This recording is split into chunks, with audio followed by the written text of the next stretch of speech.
video kali ini kita akan memasuki topik besar yang memerlukan pemahaman mendalam, yaitu mengenai dinamika penyuluhan pertanian dan hubungan eratnya dengan pembangunan pertanian berkelanjutan di Indonesia.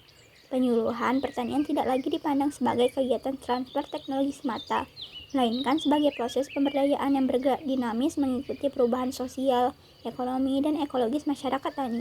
Dalam konteks modern, penyuluhan menjadi penggerak transformasi sehingga petani tidak hanya mampu memproduksi, tapi juga mampu mengelola sumber daya alam secara bijaksana tanpa mengorbankan keberlanjutan generasi mendatang.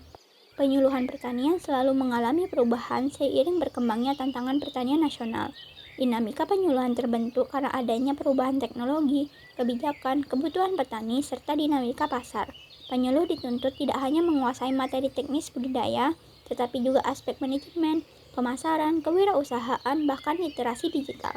Perubahan-perubahan tersebut membuat penyuluhan harus adaptif, fleksibel, dan responsif terhadap kebutuhan petani yang sangat beragam.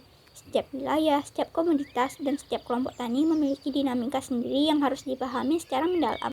Dalam penelitian Sulistiani 2020, dijelaskan bahwa penyuluh masa kini tidak hanya sebagai sumber informasi, tapi juga fasilitator inovasi, pendamping kelompok, mediator, dan penghubung berbagai lembaga.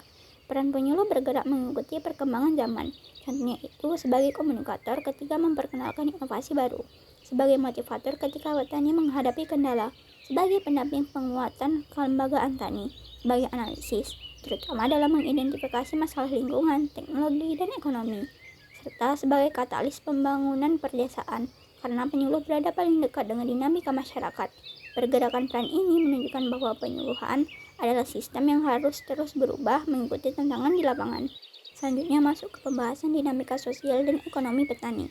Ketika kita berbicara tentang dinamika, tentu kita tidak dapat mengabaikan perubahan sosial dan ekonomi petani. Menurut jurnal Agrium 2019, perubahan struktur sosial petani mulai dari pola kepemimpinan kelompok, jaringan akses informasi, hingga integrasi petani ke pasar bebas turut mempengaruhi cara penyuluhan dijalankan. Petani kini lebih melek teknologi, interaksi sosial lebih terbuka melalui media digital, dan keputusan budidaya banyak dipengaruhi oleh informasi harga pasar yang bergerak cepat. Kondisi tersebut menuntut penyuluh untuk terus mengembangkan kompetensi khususnya dalam komunikasi digital, analisis rantai pasok, penguatan kelembagaan ekonomi petani, dan manajemen risiko pertanian. Setelah memahami dinamika penyuluhan, kita masuk pada hubungan penting antara penyuluhan dan pembangunan pertanian berkelanjutan. Pembangunan pertanian berkelanjutan bukan hanya tentang meningkatkan produksi, tapi juga memastikan bahwa produksi tersebut tidak merusak lingkungan dan tetap memberikan kesejahteraan bagi petani.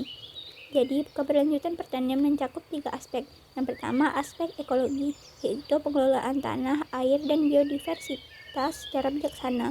Yang kedua, aspek ekonomi, yaitu peningkatan pendapatan dan efisiensi usaha tani. Dan yang ketiga, aspek sosial, yaitu pemberdayaan petani, pemerataan akses informasi, dan penguatan kelembagaan.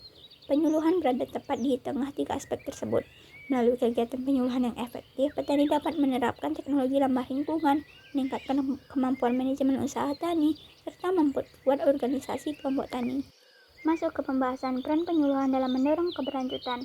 Berbagai penelitian lokal juga menunjukkan pengaruh penyuluhan terhadap keberlanjutan pertanian.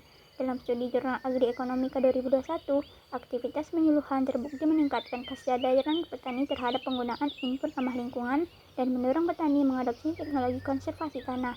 Penyuluh menjadi jembatan transformasi perilaku petani, terutama pada aspek-aspek seperti pengurangan pupuk kimia berlebih, pemanfaatan limbah organik, penanaman komoditas adaptif iklim, dan penggunaan konsep pertanian cerdas iklim atau climate smart agriculture. Semua ini berperan besar dalam menjaga ketahanan pangan jangka panjang.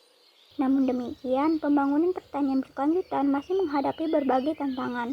Tantangan tersebut meliputi rendahnya literasi teknologi sebagian petani, perubahan iklim yang tidak menentu, keterbatasan sarana prasarana di daerah terpencil, serta masih rendahnya jumlah penyuluh aktif di lapangan.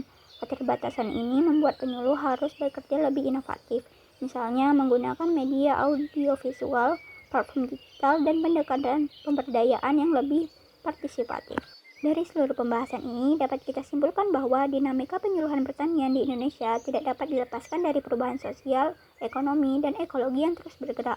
Penyuluhan menjadi komponen kunci untuk mendorong pembangunan pertanian berkelanjutan yang mampu menjaga produktivitas, memelihara lingkungan, dan meningkatkan kesejahteraan petani. Melalui penyuluhan yang adaptif, kolaboratif, dan responsif, kita dapat membangun sektor pertanian yang lebih maju dan mampu menghadapi tantangan di masa depan.